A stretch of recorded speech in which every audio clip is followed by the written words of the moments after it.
There's a brand new house in the gated community of Lutz, Florida. We kept pinching ourselves when we moved in there. It was like, is this our house? But in just a few months, this sunny home becomes the scene of unspeakable horror. Oh my gosh, it was horrific. It was horrific. I couldn't believe it. It was just surreal. Sometimes evil worms its way into our homes. It's like a moment in a dream. You said, this can't be real. This cannot have happened.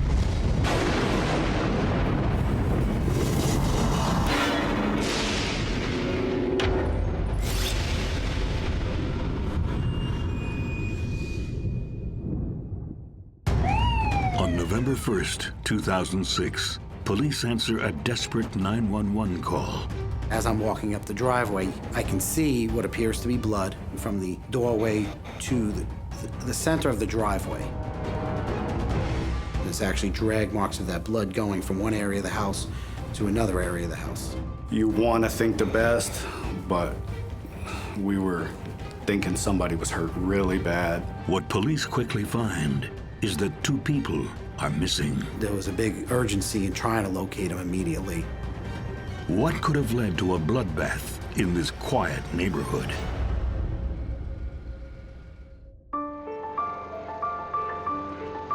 In 1997, 38-year-old Galen Eugene Thurno, Gene to his friends, moves to Columbus, Nebraska. He was from the Kansas City area. His father worked there. He had one sister who he adores and another older brother and a younger brother. We were a conservative family, had a great childhood, all of us. After a stint in the Air Force, Gene takes on a job as an air traffic controller. He could handle a lot of the stress, things like that, and that's something that he decided to go for. Thanks a lot, buddy. At the Columbus Flight Service Station, Gene fits right in. Gene was a very nice individual. He was one of these guys that if you were going to go out and lay sod, we'll say, hey, you need some help, I'll be over. And in this kind of tight-knit group, fitting in is important. You become a member of a very small, minute team. You have camaraderie. You will know those people for the rest of your life. Another new member of the crew is 39-year-old Bob Peterson. Hey, what are you doing in our neck of the woods? They both came about the same time. Bob was already an air traffic control specialist.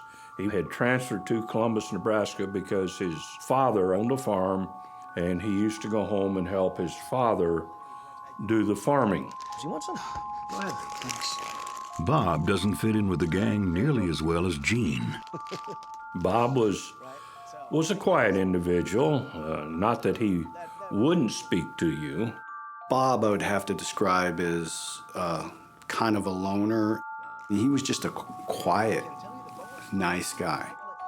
Bob was a guy who liked to work by himself. And the mid-watch, which works from midnight to 8 generally, was his favorite watch. Most people hate the loneliness of the night watch, but it suits Bob just fine.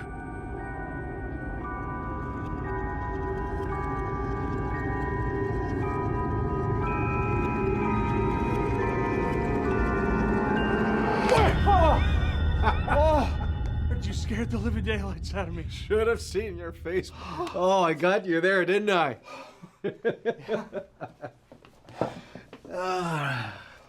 Yeah, look at this. Got a picture of my family here. Oh, wow. Oh, I love that breed. Introverted as he is, Bob bonds with Gene over their love of dogs. The pretty one there in the middle, that's Princess. She's my youngest one. She just Gene had Dachshunds, and he bred them, and they had puppies. Can I have one? If you're a good home for my puppies, I'm more than happy to give you one. He loved puppies too. He was always talking about his puppies.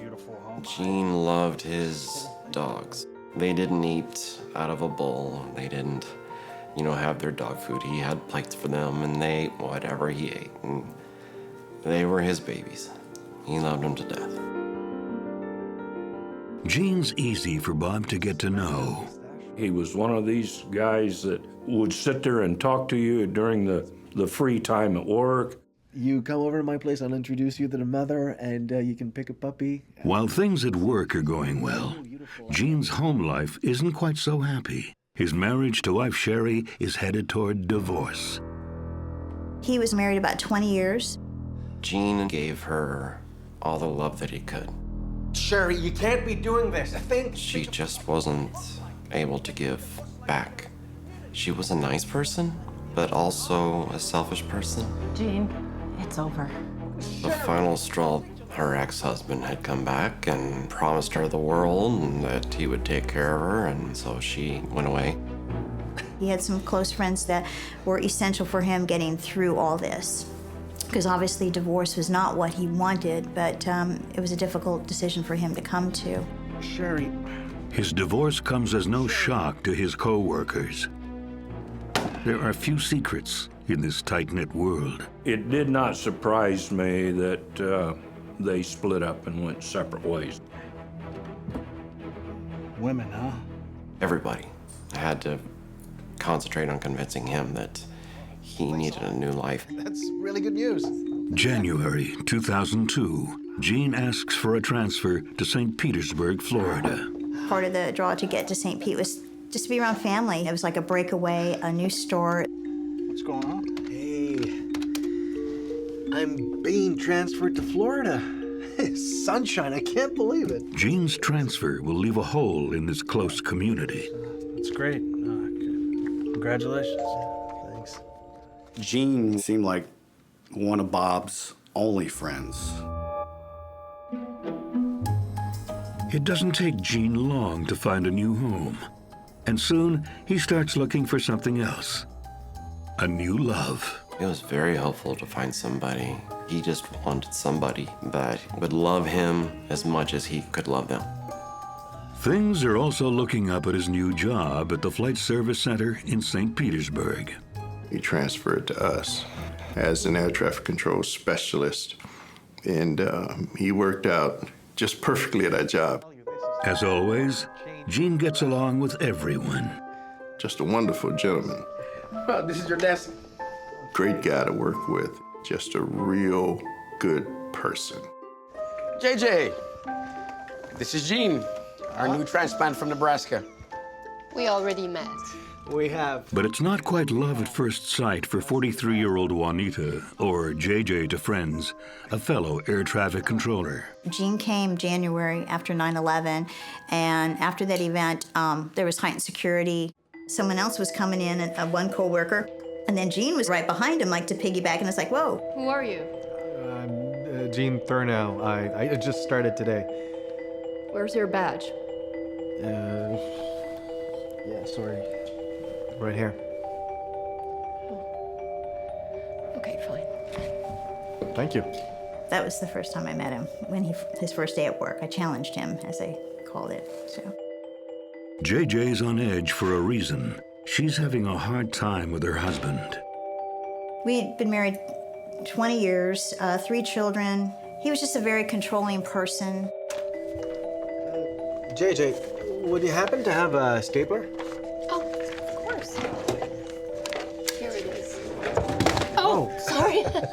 The pair become fast friends, but with just a hint of something else. We're talking about where we came from and everything. He had just gotten divorced. I was close to going through one, and so we kind of, shared that. I would watch her sit next to him, and she would kind of talk to him, and he'd say something, and she'd giggle, and then that would be that I could see that connection. But even with love knocking at the door, Gene is soon haunted by his past in Nebraska. Anytime you're going to move out of state for someone, that has definitely gone into full obsession mode.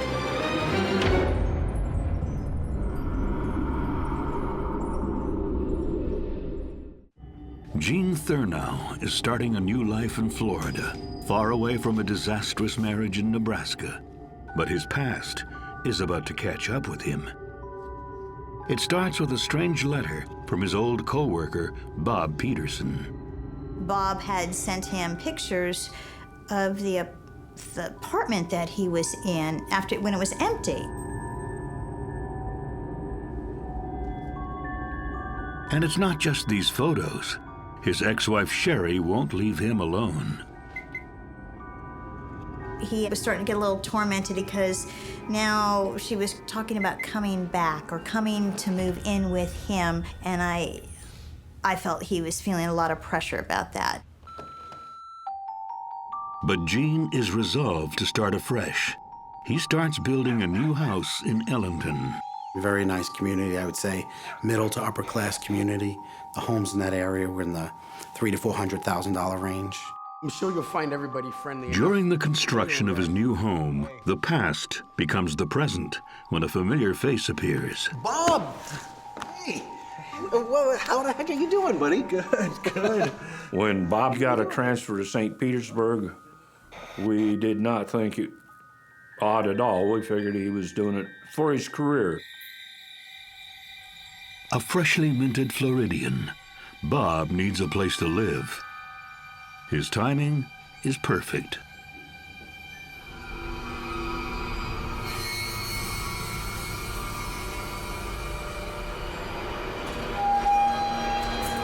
That's better. No running with scissors, right? Gene had just built his new house, so he was vacating a rental property. I love it, you know, home sweet home, right? And the dogs. So Bob did move into the rental home that Gene had had. I went to check out the way they built before. Bob settles into Gene's old place and his own new life. Yeah, no, it's great. But little else has changed. I never saw him interact and take part in the social kind of activities. He was just very quiet. You kind of didn't know he was there. I mean, he got trained, and when he sat down, he pretty much kept to himself. Yeah, I know. We have to go back to work, I guess. I'll just leave it there if you guys want to take a look at it. They've got, like, really good models in there. JJ is one of Bob's first new work friends. When you're done with the newspaper, could I read it? JJ is going to make you feel comfortable no matter who you are. Yeah, absolutely. I'll drop it off just right after I'm done. Thanks. Yeah, no problem. From that day on, when I would come into work, he would have the newspaper at my desk. He had already read it, but he would have perfectly folded it back in the same creases that it was, and it'd be sitting there waiting for me. And JJ has more on her mind than helping Bob fit in. Her marriage is over. Divorce is a terrible thing. Okay, but I usually always say sometimes divorce can be a good thing too, so in this case it was. Actually, I'm kind of relieved now. She turns to Gene. She had a bad, divorce, similar to what Gene had gone through. And that was something I believe that helped them relate together even more. What about Sherry? I heard about. Gene gets some bad news of his own about his ex, Sherry. Her health was failing, and she had passed away. She's in God's hand now. It's a shock, but Gene finds solace in the new life and the new home he's building. I couldn't help noticing that, do you do stained glass? He throws himself into decorating his new home. I'm looking for someone to do a stained glass door. He goes, "Can you make me stained glass doors?" I'm like, "Whoa, yeah." Why not? Yeah. That's how we started, spending more time together. After JJ's divorce is finalized, 2 years after Gene moved to St. Pete, he steps up and asks her on a proper date. It wasn't too long, and he was already saying he thinks he may have found the one. Since coming to Florida, Gene has returned to his faith and is a devout Christian, something JJ finds compelling. Faith played a large role in our family. Gene originally is who got her back into church and went to church with her and made it such a part of their life. Sorry, guys. I'm late. Faith also connects Gene and JJ to their co-worker, Bob. We would work Sundays, and we would go to church just down the road, and Bob would frequently go with us. Bob even begins to emerge from his shell. We would have Secret Santa at work, where we try to limit it to like $10, $15 a gift. But one time, Bob got a name of a coworker. I got that for you. He went out and got her like a $100 gift card at the grocery store. I hope you like that store. Bob would be the first one to go around. Hey, I got my truck. I'll go get the Christmas tree. He would always be like volunteering in that capacity and very generous in those things. Bob is also helpful in other ways. He does everything he can to encourage Jean and JJ's relationship. I was thinking that maybe we could switch shifts. I can take your shift tonight, and you could work mine tomorrow. What for? You can work all day tomorrow beside Jean. Jean and I didn't work the same hours, so he would say, hey, do you want me to work that 10 o'clock shift or that 3 o'clock shift for you so you could work with Jean? Thanks, buddy. Happy holidays. It's such a wonder to have him around.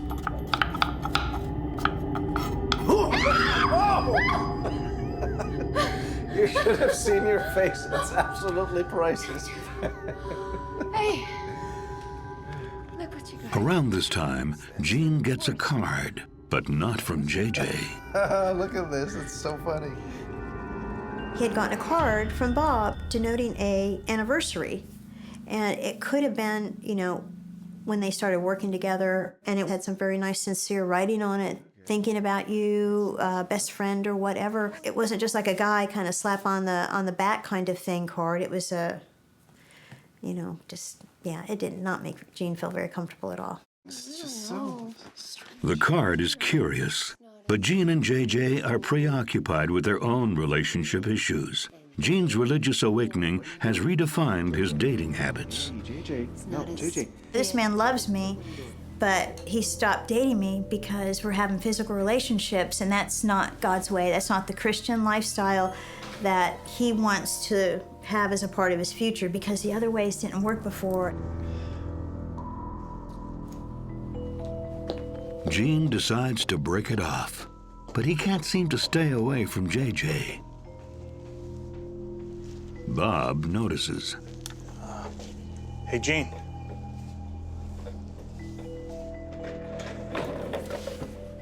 What's going on there? I thought you and JJ broke up. Oh, we're not dating anymore, but we're still talking. We're friends and all. Why were you over at her house this morning? How do you know that? Just took a detour on the way in today, and I saw your car in her driveway. It's all right. Okay, he's just a little odd. He's just bored and driving around the neighborhoods and, The breakup doesn't last long, and in April 2005, Jean takes a bold step. Do you mind keeping an eye on her for a second? I just need to go get something. Yeah, just love her good. After work, I followed him to his house. I was kind of waiting for him to start picking out a movie. JJ, if you don't mind standing up just for a second, I want to check something. And then he goes in the bedroom and he comes back out. What?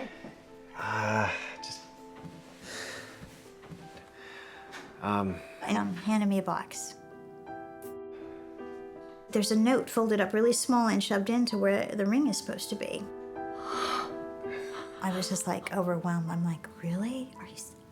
I was floored. I was crying. Jean proposed. And I said yes. They were very happy for us because they cared about us and they wanted to see something good happen, and we'd gone through a lot. Thank you, sweetheart. But not everyone is happy about the upcoming nuptials. I heard from JJ that Bob was less enthused about their wedding, that he was not as happy for them. The forecast, plenty of sunshine through today with seasonal temperatures. We should reach our...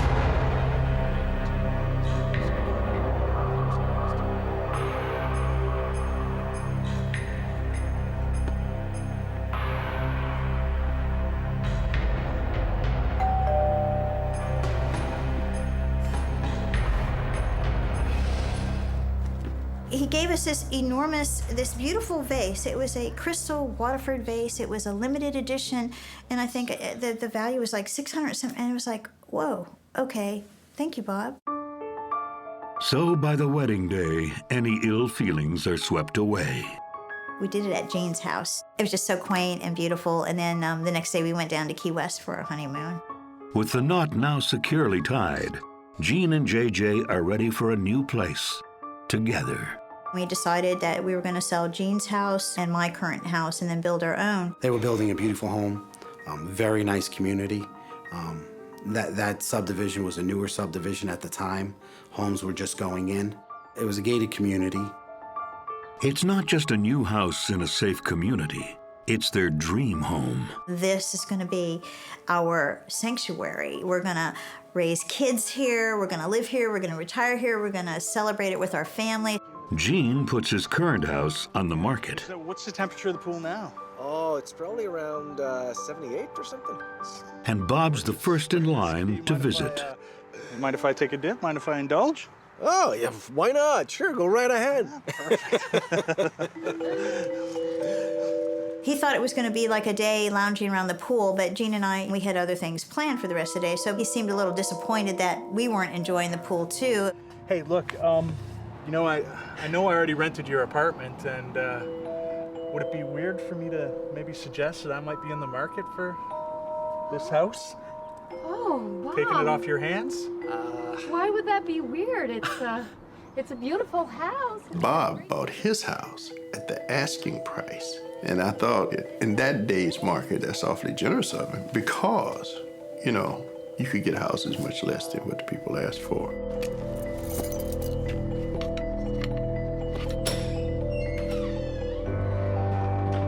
In fact, Bob loves it so much that he requests that the home come with all its furnishings. And so Gene sells everything to Bob. It was a model house. It was perfection. You wouldn't want to have changed a thing.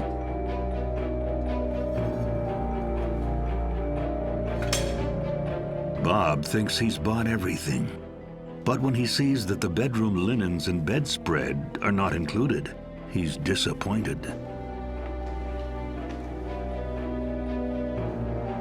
He went in there expecting to get like the bed totally made with pillows and sheets, and it was like, no.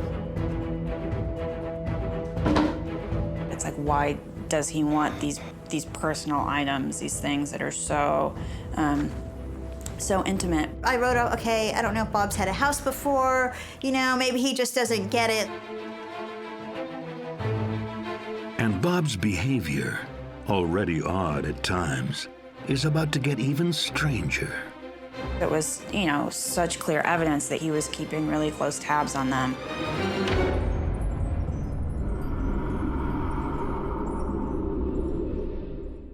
After months of construction, Gene and JJ Thurneau's dream house is finally finished. We kept pinching ourselves when we moved in there. It was like, is this our house? As both have had tumultuous marriages, they swear this time and this house will be different. Look what I have. It's the picture. Oh, it's absolutely perfect. Oh. We were not going to have any kind of negative feelings in this house. There was not going to be any arguing or yelling. We were looking forward to inviting lots of people and friends over to share that with him. Bob's also been busy. He comes to work one day in the last week of October to show off his new baby, a shiny new car. I almost went with the stick, but I stuck with the automatic, the guy. So he is showing Gene the car, and at that time, it had the GPS in it. Bob was showing him how he had typed in all of the coworkers' addresses, and he had physically gone around to see like where everybody lived. You have to see Margaret's place. It's humongous. It's like a mansion, like a palace. You've been there? Well, I've not inside, no. I've driven by it a bunch of times. He's single, he's odd, he's lonely, all right, you know. Look at this. Yeah, eh? 22. Yeah. Then at that time, too, he also showed Gene a gun he had in his glove box. Yeah. I'll just take that. Thanks. Back off. Yeah, this is my baby, my two babies. Never know when you're gonna need protection, right? Tell me about it. Bob came from a farm. Gene, you know, he'd been hunting and stuff, so I didn't think anything to be excited about it. These guys were used to being around guns. But Bob isn't content to show off his new toys. He wants an invitation to see Gene and JJ's new home, and he's not shy about it. Hi, Bob. How are you? Good. Yeah. Oh. Still $1 million short of being a millionaire. No, I'm good. Look, I was just calling because I didn't hear back from you and Gene about coming over to see the new place. Oh, one sec. I'll check with Gene. Yeah, go ahead, ask him. I don't mind waiting.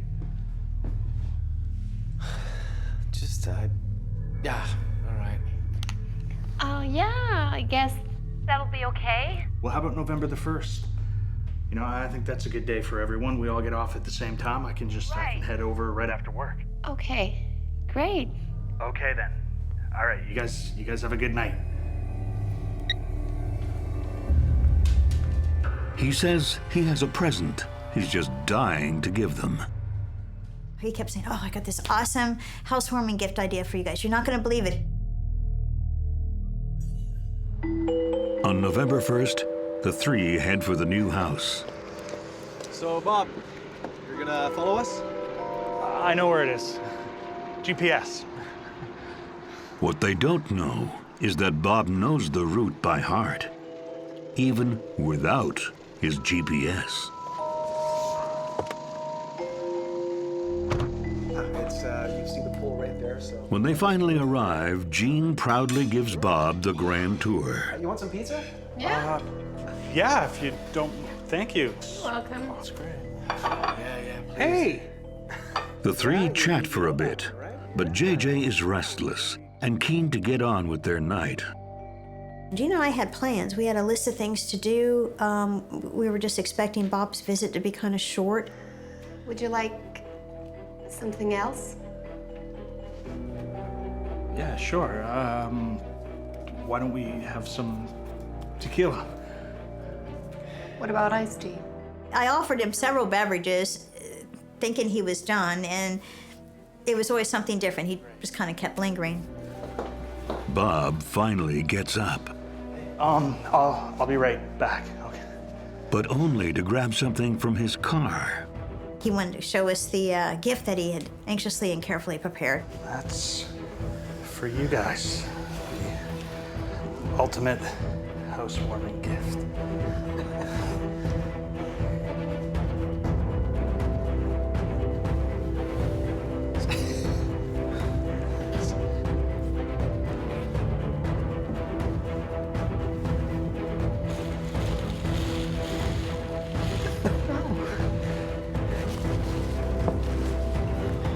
It's a 50-page leather-bound photo album.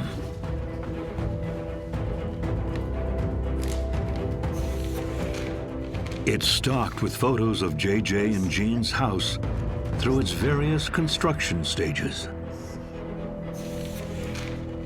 You had every detail, every picture of their house from groundbreaking on up, of their house being built. This, oh my gosh, this is a picture of the lot before we built it. Yeah, before you just broke ground, so. Yeah. Obviously, he had been there quite a bit and knew exactly where they were and what was going on and how the house was laid out. Wow, what do you say to that? You know, he was so excited about it, and it's like, okay.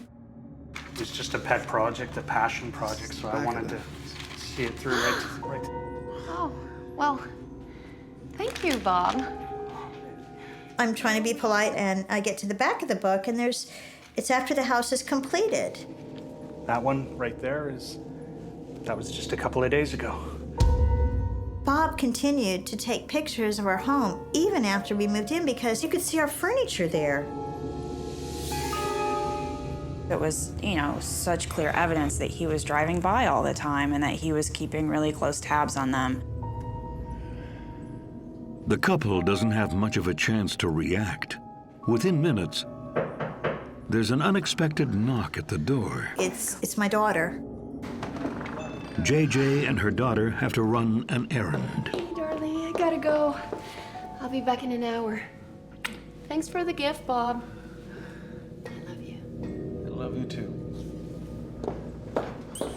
When JJ leaves the house, Bob follows her out. I just thought maybe he thought his car was blocking us, and I was like, no, we're fine.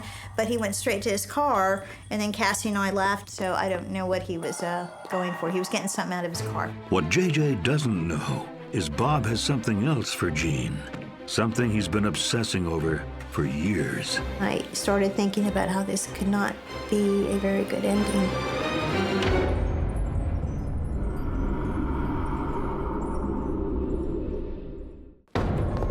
After J.J. Thurno leaves her dream home to run errands with her daughter, Bob Peterson goes to his car to get something. And this time, it's not a present. He had actually typed out a letter. It's actually a kind of confession. Thanks.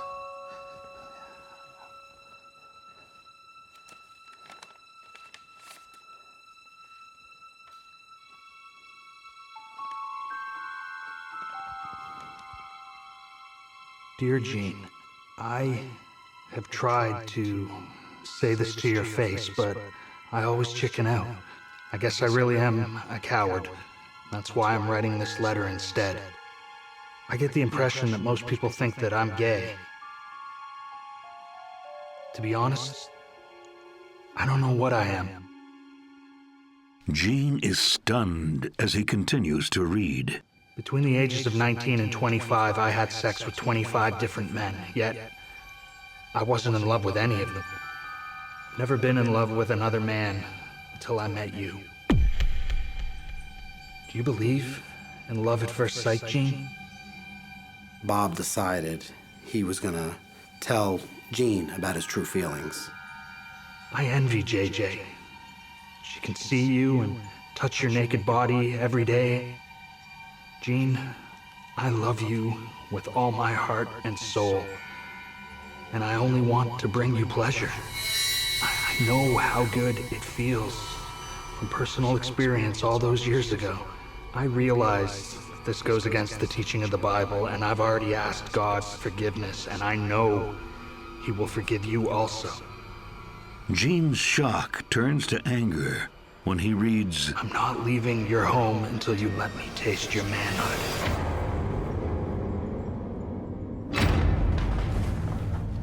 Bob, is this a joke? No, I wanted to tell you this for a long time. Bob, this is not funny. You're gonna have to leave now. I'm not going anywhere, Jean. No. Bob, I want you to grab your jacket and get out of my house. No. Now. No. Jean, look, I know that you're scared, but you don't have to be, okay? You don't have to be afraid. JJ doesn't have to know. We can be together. No! Jean was gentle and kind, but he also wasn't a wimp. He wasn't going to let somebody impose on him like that.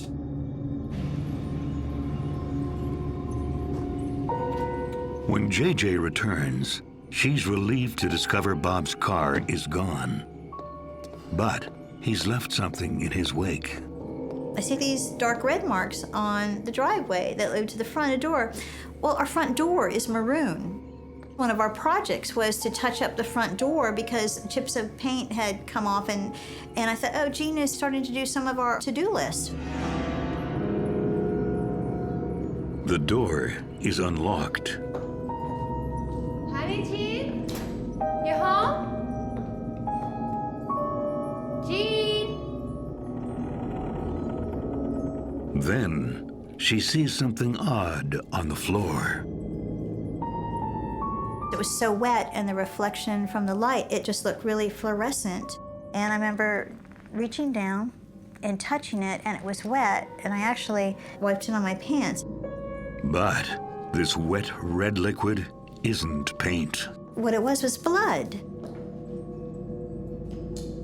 The trail leads toward the Christmas tree, where she also sees Jean's shirt. And I see the shirt, and it's bloody, and there's more blood over there. And it's like, it's just so odd how your mind works with you, how it kind of, oh, it's not what you think. No, it's something else. It's something else. oh, maybe Gene was trying to put in the stained glass doors and somebody got cut. Oh, maybe that's it, because that was the shirt he was wearing. Maybe, oh my gosh, maybe they're at the hospital. JJ calls Gene's cell. I hear this vibration, and it's coming from underneath the Christmas tree. And I go to look, and it's Gene's pants.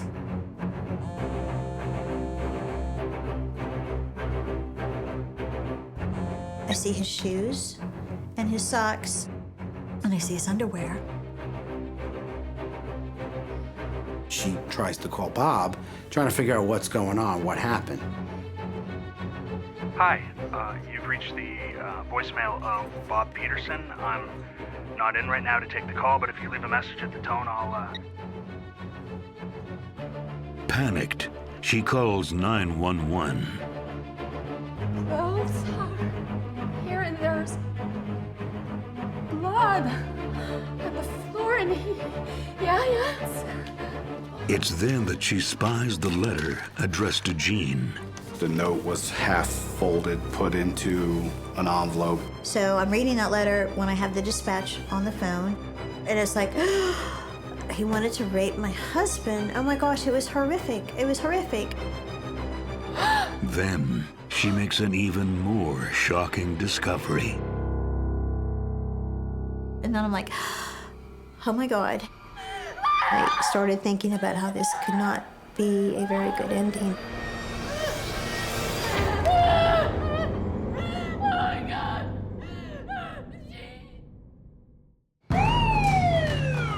The police arrive in a matter of minutes.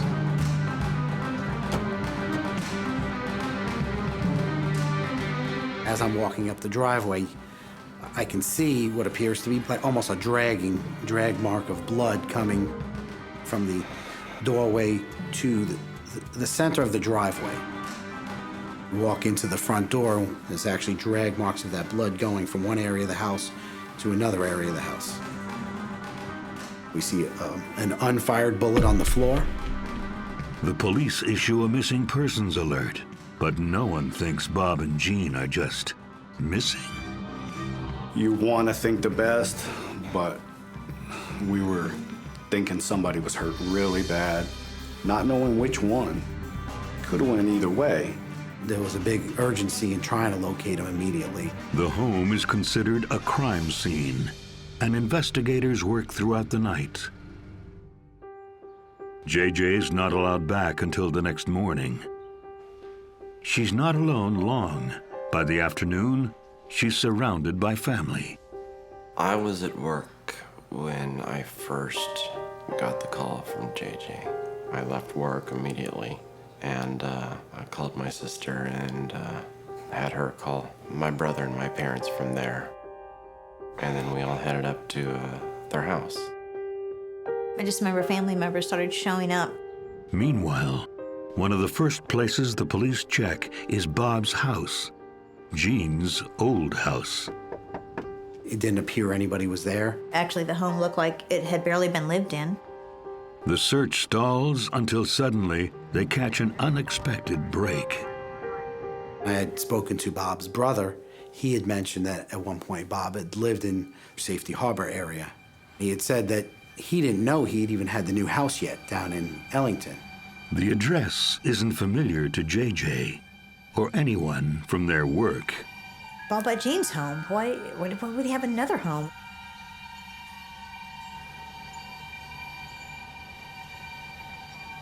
Me and Lieutenant Seltzer went down to check the address. We start looking at the house before we knock on the door, because again, we know somebody was shot. We have to be tactical.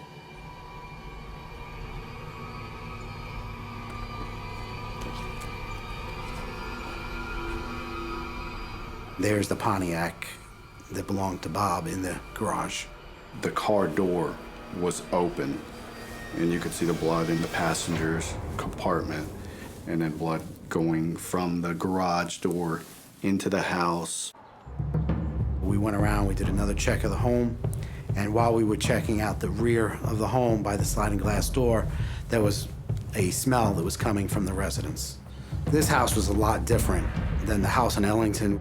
You would never know that the same person lived in either home. This house was just dirty, not well decorated. The kitchen was dirty. There was very little furniture in the home. And there was a mattress in front of a TV. We had found a lot of gay pornography, male-on-male pornography, a lot of sex toys. When they enter the master bedroom, they quickly find the source of a horrible smell that pervades the house.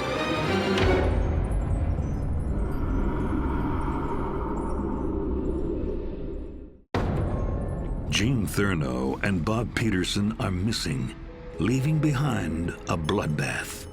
Police head to a secret house Bob has in Safety Harbor, Florida, where they make a horrifying discovery.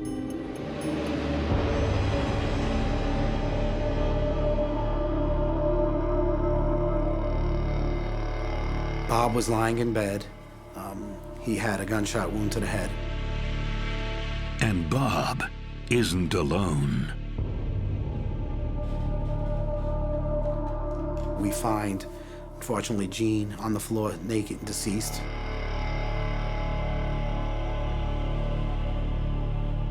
It appeared he had 2 gunshots to the head. That's not his only injury. An inspection of the body revealed that Bob had removed Gene's private parts.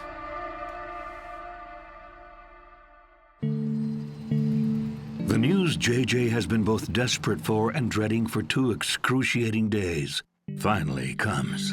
November 3rd comes up, it's in the morning, and Detective Seltzer comes in. Mrs. Thurno, I'm sorry. We found them both. They're both dead.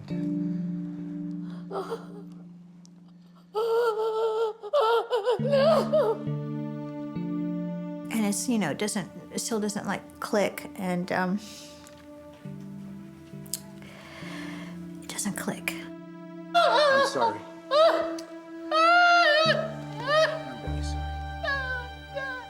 But why did Bob kill Gene, the man he claimed to love? The police have a theory. Enough!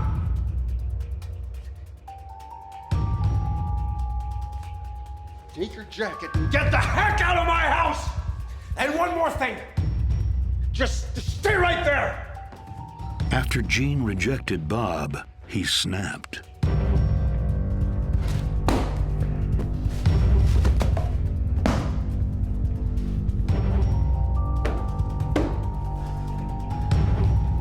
Whoa, whoa, whoa. This is no joke, Gene. He thought to bring a gun with him. He must have played that out, that this may not go well. What am I gonna do if he rejects me? You stop now, Gene, or it ends tonight. Accept it. Stop! Okay, all right. Bob, okay, just relax, buddy, okay? It's all good, okay? Let's talk about it, okay? Listen to me, okay? We'll talk about it, all right? Just lower the gun now. We'll talk about it, okay? Just relax, buddy, okay?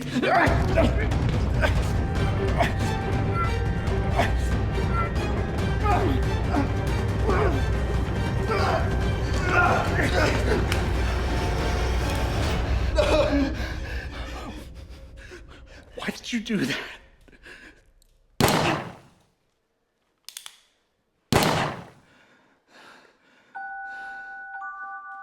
I think Bob loved Gene, but I think he could not deal with Gene loving somebody else. His way of thinking was, you're going to be mine or nobody's. I think he died fairly quickly. He was shot twice, extensive injuries. I truly believe if Juanita had been there, he would have killed her as well.